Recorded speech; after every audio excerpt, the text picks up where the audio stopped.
Hello दोस्तों, welcome to arts वल्ला। स्वागत है आप सभी का आज के इस नए वीडियो में। तो जैसा कि पता होगा आप लोगों को, इस चैनल के माध्यम से आप लोगों के 12वीं के 2025 का जो बोर्ड एग्ज़ाम है उसका जो है यहाँ क्रैश कोर्स चल रहा है। तो उसकी श्रेणी में हम लोग आज देखने वाले हैं हिंदी के जो चौथे चैप्टर हैं, जिनका नाम है उनके लेखक का नाम है रामधारी सिंह दिनकर। चैप्टर का नाम है अर्धनारीश्वर। तो अर्धनारीश्वर के जो लेखक है रामधारी सिंह दिनकर, तो आज हम लोग इन्हीं के जीवनी से रिलेटेड जो है कंप्लीट जानकारी प्राप्त करने वाले हैं, जिसमें मैं आप लोगों को बताऊंगा आज जो रामधारी सिंह दिनकर का जन्म कब हुआ था, कहाँ हुआ था, निधन कब हुआ था, इनके जीवन से संबंधित जुड़ी हुई प्रत्येक घटना और इनके जो प्रमुख रचना होती है जो कि एग्ज़ाम की दृष्टि से काफ़ी इम्पोर्टेंट होता है, तो उस सभी को हम लोग आज डिटेल से देखने वाले हैं। तो आप लोग वीडियो के अंत तक ज़रूर देखिएगा, वीडियो को अंत तक देख लीजिएगा। उसके बाद इसके बाद मैं लाता हूँ आप लोगों को ऑब्जेक्टिव सीरीज इस चैप्टर से रिलेटेड। तो ये जीवनी देखने के बाद आप लोग ऑब्जेक्टिव देखिएगा तो आप लोगों को पता चलेगा जो 80% क्वेश्चन आप लोगों को आता रहेगा और बस 15 से 20% क्वेश्चन होता है जो उस कहानी से लिया जाता है। तो चलिए हम शुरू करते हैं। तो आज हम लोग जानने वाले हैं रामधारी सिंह दिनकर जी का जन्म हिस्ट्री, मतलब उसका पूरा लेखक परिचय। तो याद रखिएगा, रामधारी सिंह दिनकर जिन्होंने क्या लिखा है, तो अर्धनारीश्वर लिखे हैं, ठीक है ना। उसके बाद याद रखना है, जो रामधारी सिंह दिनकर का जन्म पूछा जाए तो जन्म याद रखिएगा इनका कब हुआ था। तो याद रखना है 23 सितंबर 1908 ईस्वी को। रामधारी सिंह दिनकर का जन्म कब हुआ? 23 सितंबर 1908 ईस्वी को। पूछा जाएगा कि इनका जन्म कहाँ हुआ था, तो इनका जो जन्म स्थान है ये सिमरिया, जो बेगूसराय जिला बिहार में पड़ता है। तो रामधारी सिंह दिनकर का जन्म पूछा जाएगा जो कहाँ हुआ था, तो याद रखिएगा सिमरिया एक गांव पड़ता है जो बेगूसराय जिला में, और बिहार हमारा राज्य। तो इनका जो है रामधारी सिंह दिनकर का जन्मस्थली जो है ये बिहार में ही है। उसके बाद इनकी निधन की बात करें तो इनका निधन हुआ था 24 अप्रैल 1974 ईस्वी को। तो रामधारी सिंह दिनकर का निधन पूछ लिया जाए तो याद रखिएगा 24 अप्रैल 1974 ईस्वी को। उसके बाद है इनकी माता का नाम पूछ लिया जाए तो मनरूप देवी, और पिता का नाम रवि सिंह। तो याद रखिएगा रामधारी सिंह दिनकर के जो है माता का नाम मनरूप देवी थी और पिता का नाम रवि सिंह। और इनके पत्नी का नाम भी कभी कभी पूछ लिया जाता है, तो पत्नी का नाम है याद रखिएगा श्यामवती देवी। तो माता का नाम मनरूप देवी, पिता का नाम रवि सिंह और पत्नी का नाम पूछा जाए तो याद रखिएगा श्यामवती देवी। तो ये काफ़ी इम्पोर्टेंट है आप लोगों को। उसके बाद चलते हैं इसकी शिक्षा की ओर। तो पूछेगा रामधारी सिंह दिनकर जी का जो है शिक्षा कहाँ से मिला था, या उन्होंने शिक्षा की प्राप्ति कहाँ से की थी। तो याद रखिएगा प्रारंभिक शिक्षा जो है उन्होंने अपने गांव से ही किए थे। रामधारी सिंह दिनकर जी का जो गांव था सिमरिया बेगूसराय, तो प्रारंभिक शिक्षा उन्होंने वहीं से प्राप्त किए थे। उसके बाद 1928 ईस्वी में जो है मोकामा घाट रेलवे हाई स्कूल है वहाँ से मैट्रिक किए थे। तो ये पूछा जाता है जो रामधारी सिंह दिनकर जी जो है मैट्रिक कहाँ से किए थे, तो याद रखिएगा मोकामा घाट रेलवे हाई स्कूल, यहाँ से उन्होंने क्या किए थे, मैट्रिक किए थे। पूछा जाएगा कब किए थे, तो 1928 ईस्वी में। उसके बाद 1932 ईस्वी में जो है पटना कॉलेज से बीए ऑनर्स किए, और किस विषय में, तो याद रखिएगा इतिहास में। तो पूछा जाएगा रामधारी सिंह दिनकर जी जो है वो ऑनर्स अपना कहाँ से किए थे या किस कॉलेज से किए थे, तो याद रखिएगा पटना कॉलेज से। पूछेगा कब किए थे, तो 1932 ईस्वी में। उसके बाद उनका ऑनर्स पेपर क्या था या उन्होंने किस विषय में स्नातक किए थे, तो ये याद रखना है आप लोगों को, उन्होंने इतिहास विषय में ग्रेजुएशन किए थे। उसके बाद है उनकी वृत्ति। वृत्ति का मतलब होता है जो उन्होंने अपने लाइफ में से जुड़ा हुआ या उन्होंने अपने लाइफ में कौन कौन से महत्वपूर्ण कार्य किए, उसको बोला जाता है वृत्ति। तो वृत्ति में याद रखिएगा जो प्रधानाध्यापक HE स्कूल 12 बिघा, मतलब HE स्कूल जो था 12 बिघा में उसका वो प्रधानाध्यापक रह चुके थे। कौन, तो याद रखिएगा रामधारी सिंह दिनकर जी। तो पूछा जा सकता है आप लोगों से जो रामधारी सिंह दिनकर जो है किस स्कूल के जो है प्रधानाध्यापक रह चुके थे, तो HE हाई स्कूल या HE स्कूल 12 बिघा जो है उसका उन्होंने क्या रहे थे, तो प्रधानाध्यापक। उसके बाद बिहार विश्वविद्यालय में हिंदी के प्रोफेसर रहे थे। तो पूछा जाएगा हिंदी के प्रोफेसर कहाँ रहे थे, तो बिहार विश्वविद्यालय में। उसके बाद भागलपुर विश्वविद्यालय में उप कुलपति रहे थे। तो पूछेगा रामधारी सिंह दिनकर जो है किस यूनिवर्सिटी में उप कुलपति रहे थे। तो याद रखिएगा भागलपुर यूनिवर्सिटी में, मतलब भागलपुर विश्वविद्यालय में जो है रामधारी सिंह दिनकर उप कुलपति के रूप में नियुक्त हुए थे। उसके बाद हिंदी सलाहकार के रूप में भी कार्य किए हैं और हिंदी सलाहकार के रूप में भी कार्य किए थे। तो यहाँ से आप लोगों को कम से कम 3 पॉइंट जरूर याद रख लीजिएगा। जो प्रधानाध्यापक रहे थे कहाँ, तो HE स्कूल बाराबिघा में। उसके बाद बिहार विश्वविद्यालय में जो है हिंदी के प्रोफेसर रहे थे रामधारी सिंह दिनकर जी। उसके बाद भागलपुर विश्वविद्यालय में जो है ये उप कुलपति रहे थे। ये लाइन उतना इम्पोर्टेंट नहीं है, हालांकि याद रख लीजिएगा, एक बार आप लोग पढ़ लीजिएगा ना तो आप लोगों को इससे रिलेटेड जो ऑब्जेक्टिव बनने वाला रहेगा वो पूरा माइंड में रहेगा आप लोगों को। तो उसके बाद चलते हैं नेक्स्ट जो है इनके साहित्यिक अभिरुचि, मतलब इन्होंने साहित्य सब लिखना शुरू किए थे तो उनका इंटरेस्ट इनमें किस प्रकार से था। तो याद रखिएगा जो 1925 में जो है छात्र सहोदर में पहली कविता प्रकाशित, तो पूछा जाएगा ये जो लाइन है ये काफ़ी इंपॉर्टेंट है, VVI समझिए, एकदम मोस्ट VVI, क्या बोल सकते हैं, मोस्ट VVI। तो 1925 में जो है छात्र सहोदर में पहली कविता प्रकाशित हुई। तो पूछा जाएगा जो रामधारी सिंह दिनकर की जो पहली कविता है वो किस पत्रिका में प्रकाशित हुए थे। तो याद रखिएगा छात्र सहोदर जो है ये एक पत्रिका का नाम है।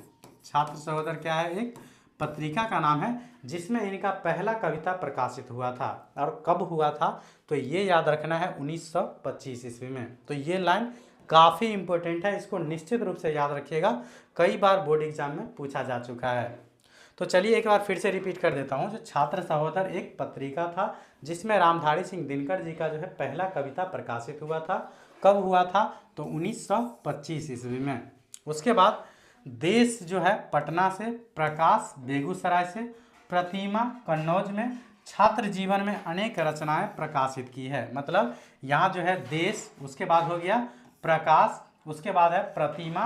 तो ये तीनों जो है उनके रचना का नाम है, जिनकी रचना उन्होंने छात्र जीवन में किए थे, मतलब स्टूडेंट लाइफ में जो जिनका रचना किए थे ये है। जैसे देश, तो देश इनकी रचना का नाम है, जो कहाँ से रचना किए थे, तो पटना से। उसके बाद प्रकाश, प्रकाश भी इनकी रचना का नाम है जो बेगूसराय से किए थे। उसके बाद प्रतिमा भी इनकी रचना का नाम है जो कन्नौज से किए थे। तो ये तीनों ऐसे रचनाएं हैं जिनकी रचना जो है उन्होंने स्टूडेंट लाइफ में किए थे, मतलब छात्र जीवन में किए थे। उसके बाद 21 वर्ष की अवस्था में जो है पहली कविता पुस्तक प्रणभंग प्रकाशित। तो ये भी लाइन जो है एकदम मोस्ट VVI है, एकदम मोस्ट VVI, इसको तो हर हाल में याद रखना है, मतलब भूलना नहीं है। पूछेगा जो रामधारी सिंह दिनकर जो है किस अवस्था में जो है कविता लिखना प्रारंभ किए थे, तो याद रखिएगा 21 वर्ष की अवस्था में लिखना प्रारंभ किए थे। और इसकी जो पहला कविता पुस्तक की नाम है ये है प्रणभंग। तो पूछा जाएगा जो रामधारी सिंह दिनकर की जो पहली कविता पुस्तक है उसका नाम क्या है, तो याद रखिएगा प्रणभंग।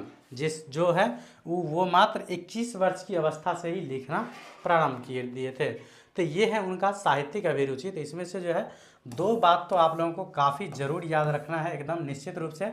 जो 1925 में जो है इनकी पहला कविता प्रकाशित होती है छात्र सहोदर पत्रिका में, और 21 वर्ष की अवस्था में ही उन्होंने अपनी पहला कविता पुस्तक लिखी थी जिसका नाम था प्रणभंग, उसका प्रकाशन हुआ था। उसके बाद है कृतियाँ।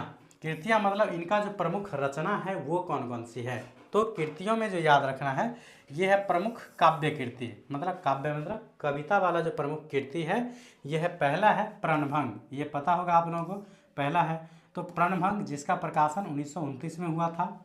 रेणुका जिसका प्रकाशन 1935 में हुआ था। उसके बाद है हुंकार जिसका प्रकाशन 1938 में हुआ था। नेक्स्ट है रसवंती जिसका प्रकाशन 1940 में हुआ था। उसके बाद है कुरुक्षेत्र जिसका प्रकाशन 1946 ईस्वी में। उसके बाद है रश्मि रथी जिसका प्रकाशन 1952 में हुआ था। उसके बाद है नील कुसुम जिसका प्रकाशन 1954 में हुआ था। उसके बाद है उर्वशी जिसका प्रकाशन 1961 में हुआ था। उसके बाद है परशुराम की प्रतीक्षा, इनका प्रकाशन 1963 ईस्वी में हुआ था।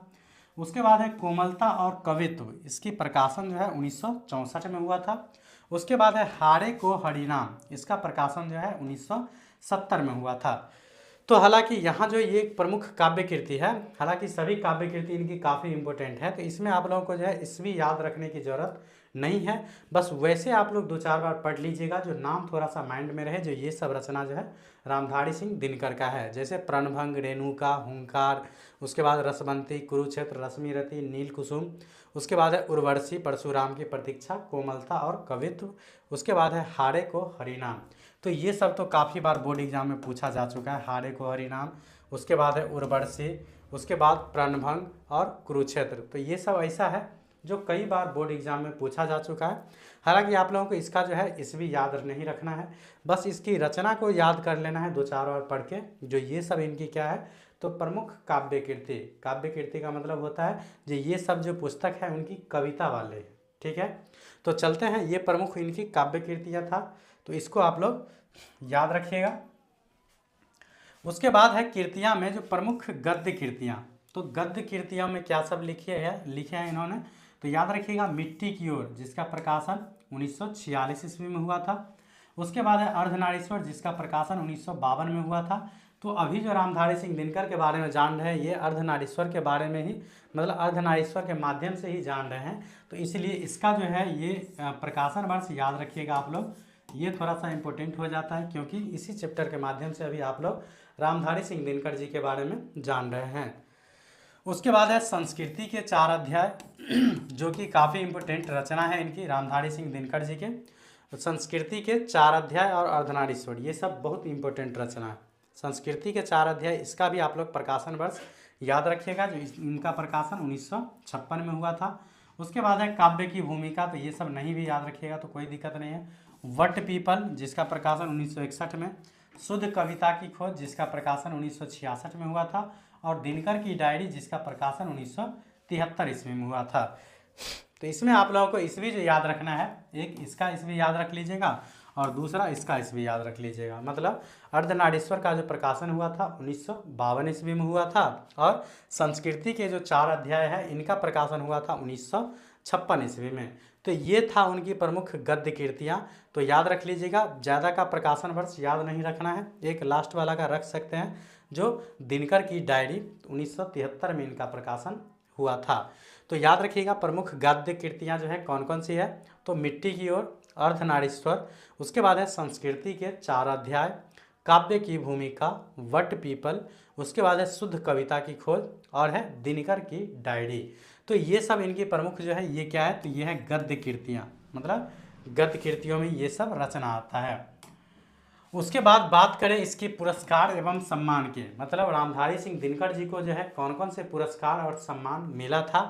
तो याद रखिएगा, जो संस्कृति के 4 अध्याय पर साहित्य अकादमी एवं उर्वशी पर भारतीय ज्ञानपीठ पुरस्कार, तो ये लाइन भी आप लोगों को एकदम मोस्ट वीवीआई है, मोस्ट वीवीआई, इसको निश्चित रूप से याद रखिएगा।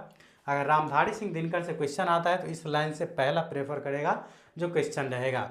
तो याद रखिएगा, संस्कृति के 4 अध्याय जो उनकी गद्य रचना है उस पर उनको क्या मिला था, तो साहित्य अकादमी पुरस्कार। ये क्वेश्चन कई बार पूछा जा चुका है, जो रामधारी सिंह दिनकर को जो है किस रचना पे उनको साहित्य अकादमी पुरस्कार मिला था। तो याद रखिएगा, संस्कृति के 4 अध्याय जो है उनकी गद्य कीर्तियाँ, उस पर उनको साहित्य अकादमी पुरस्कार मिला था। उसके बाद उर्वशी जो था काव्य कीर्ति, उस पर उनको भारतीय ज्ञानपीठ पुरस्कार मिला था। तो ये भी कई बार एग्जाम में पूछा जा चुका है, जो रामधारी सिंह दिनकर जी को जो है किस रचना पे भारतीय ज्ञानपीठ पुरस्कार मिला था। तो याद रखिएगा, ये है उर्वशी पे। तो ये सभी एकदम वीवीआई है, इसको जितना बार याद कर लीजिए कम पड़ जाएगा।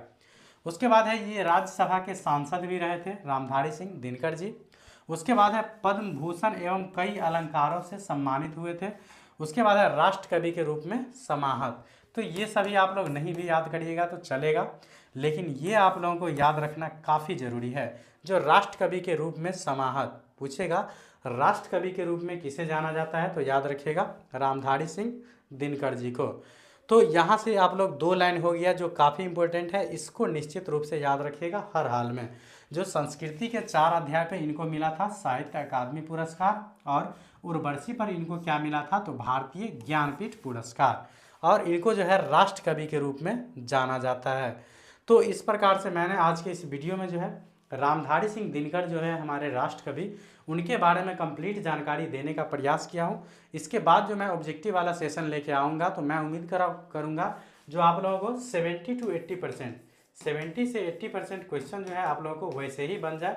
और अगर आप लोगों को एक्स्ट्रा समय मिले तो अर्धनारीश्वर जो है इसको आप लोग एक बार पढ़ने का प्रयास कीजिएगा, ताकि जो बचा खुचा क्वेश्चन रहे 10% वो भी आप लोगों को समझ में आ जाए। हालांकि इसका जो ऑब्जेक्टिव मैं लेके आऊँगा उसमें मतलब कहानी और जो लेखक का परिचय होता है उस दोनों को कंबाइंड रूप से रहता है, ताकि उस चैप्टर का पूरा निचोड़ ऑब्जेक्टिव आप लोगों को मिल जाए और उस चैप्टर से रिलेटेड जो बनने वाला ऑब्जेक्टिव होगा उसमें से एक भी ऑब्जेक्टिव आप लोगों से मिस नहीं होगा।